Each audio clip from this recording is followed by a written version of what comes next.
இனிய புத்தாண்டு நல்வாழ்த்துக்கள். Happy new year. என் காணொளிகளை தொடர்ந்து கண்டு ரசிக்கும் என் அன்பு நெஞ்சங்களுக்கும் நம் இனிய நண்பர்களுக்கும் என் இதயம் கனிந்த புத்தாண்டு நல்வாழ்த்துக்கள். 2015 ஆண்டு தங்கள் அனைவருக்கும் வெற்றிகளை வாரி வழங்கட்டும். நாம் அனைவரும் இப்புத்தாண்டை நிம்மதியோடு தொடங்க நம் தவறுகளுக்கு மன்னிப்பு வேண்டியும் மற்றவர்களின் துரோகத்தை மன்னித்தும் இன்றே நாம் பிறந்தோம் என துவங்குவோம் 2015 ஆண்டை. வாழ்வோம், வாழ்த்துவோம்.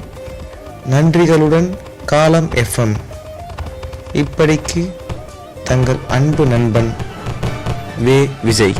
இனிய புத்தாண்டு நல்வாழ்த்துக்கள். காலம் FM wish you a happy new year. Thank you my dear friends and fellows.